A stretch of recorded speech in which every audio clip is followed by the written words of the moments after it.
would like to talk about pretense, pretending that we don't know what we know, and even pretending that we know something we don't know. Really, it's about speaking truth and dropping pretense. So much of our communication is subliminal. It's happening below the surface. And oftentimes, let's be honest, we're denying what we know. And in fact, within conversations, oftentimes two people will be speaking the whole time, the whole conversation, denying what they're sensing and feeling from the other, denying what we really know, and speaking on this kind of superficial level uh, in a type of co-agreement of safety. You know, I won't admit what I really know that I think that I feel that you're saying, but and you'll do the same. And we'll kind of speak on this level of communication in denial of a deeper truth. Do you all know what I'm talking about here? It happens all the time. And I remember being a little girl and catching on to this, that the adults, this is the way that the adult world communicated with each other. And it was shocking to me that, and it actually hurt. It actually hurt my heart.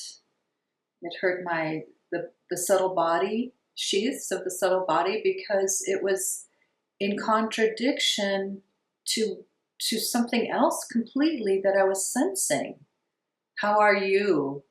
And people would ask each other, or tuning into how my mother was doing, or the adults around me, and there would be this huge, massive denial going on about how they're really doing. And I understand that there's a time and place for sharing and for communicating deeper truths and vulnerable truths. I really do understand. But on a collective and culturally, it's become such an ingrained habit to speak to denial, to speak from denial. It's difficult to be having honest, deep and profound and intimate conversation and connection with one another when we're communicating from this denied way.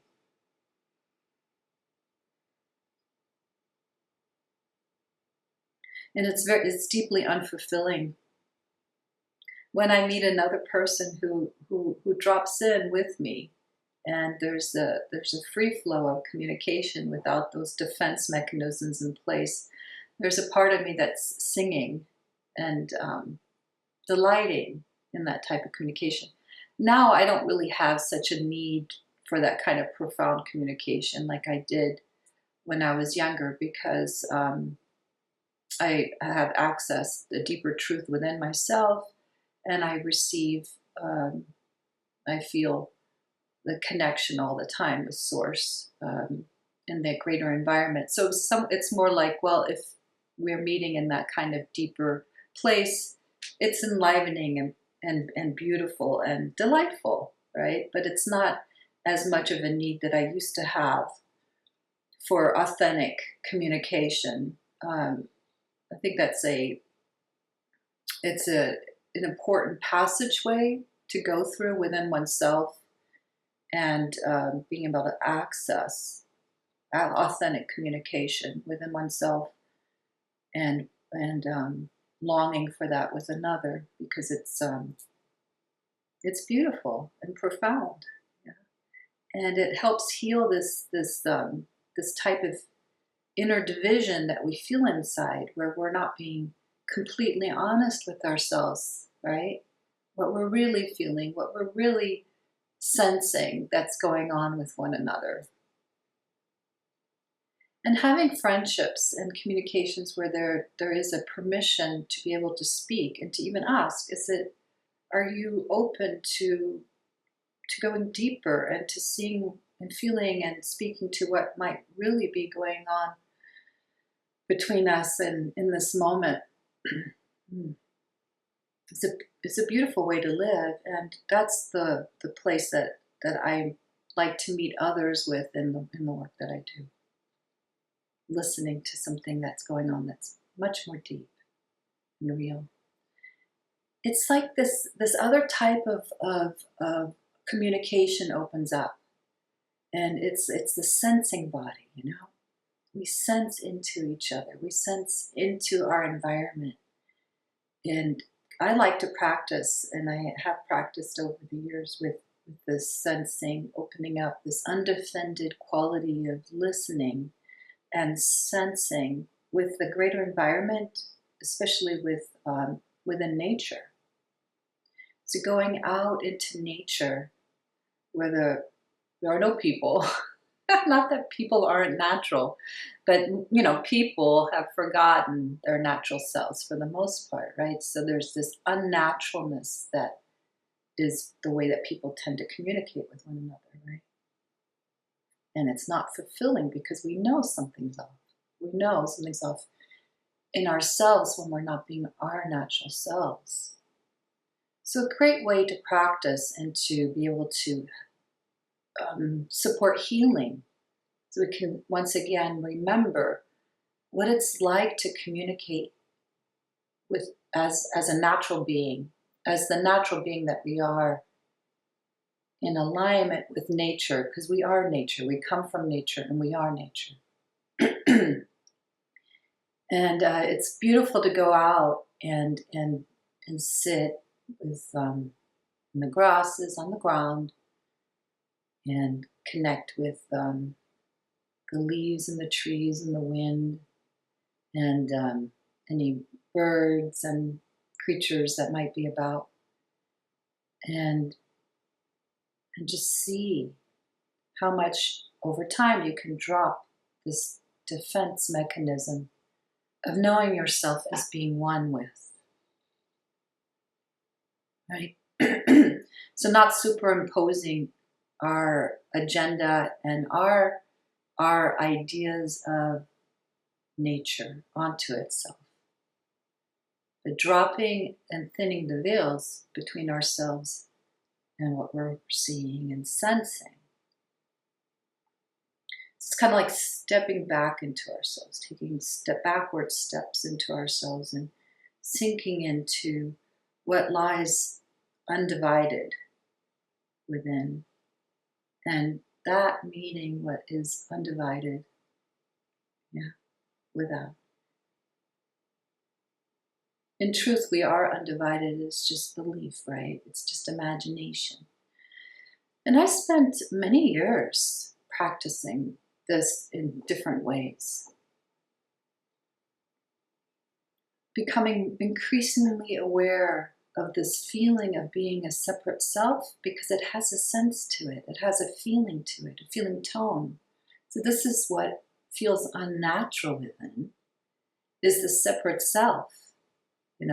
This idea that we are a separate self, and what that does within, and how communication comes out of and is distorted from believing that.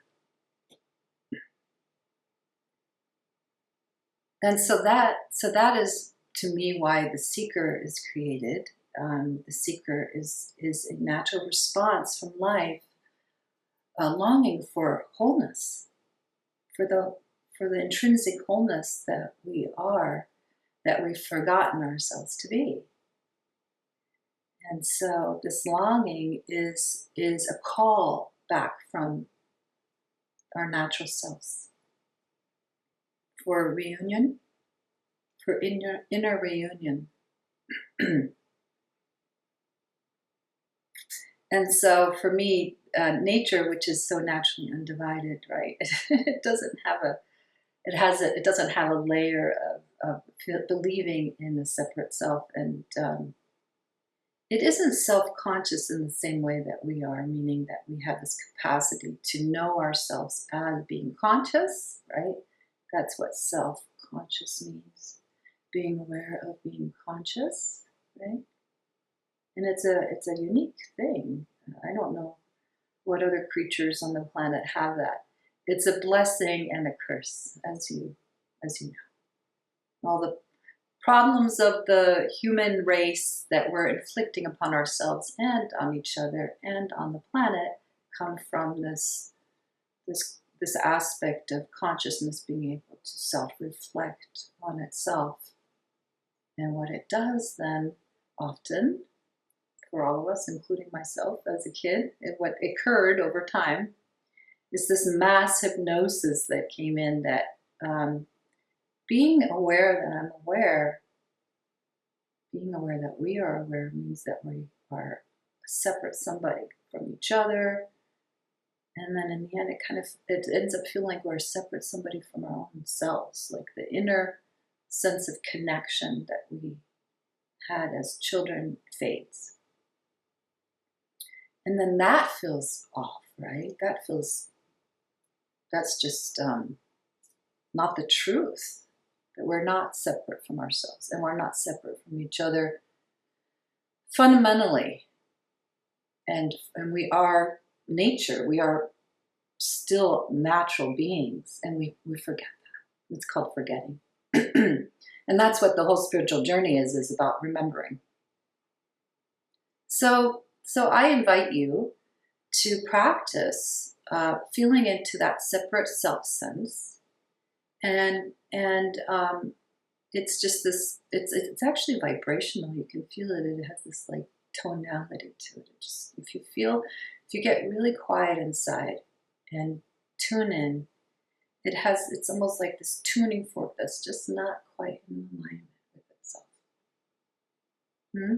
And then it relaxes at certain times, right? And then we start to feel more, like breath comes and can sink into your being and sink into being with another, maybe, or when you're doing something creative, or you're maybe in nature or walking or dancing, or focusing on something, music or art.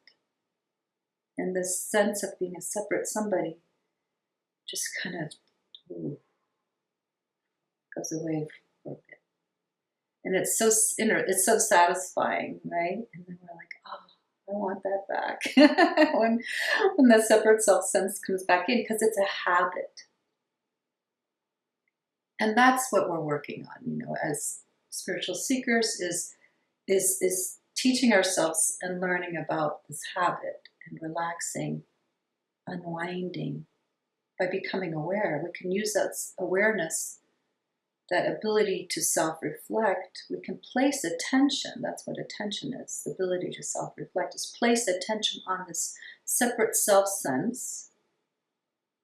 And for me, one of the best ways was being out in what is so naturally undivided, which is the natural world that is already naturally itself.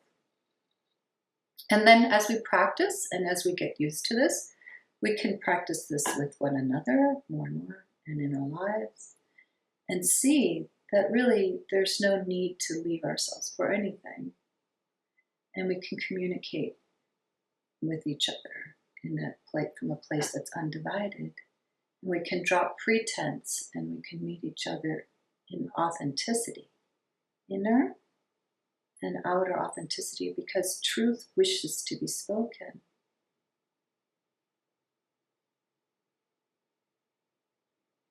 And that way, the invitation is ongoing, meeting one another in this beautiful, open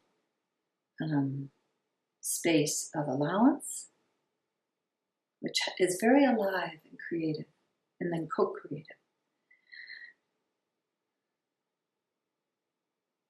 And fulfilling.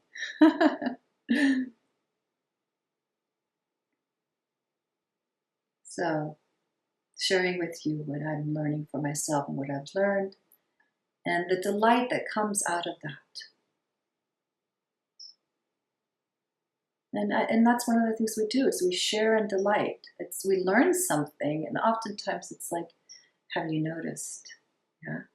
because in the end, we know that we're not separate from each other. And it's like just this beautiful desire to share emerges and dance together like children.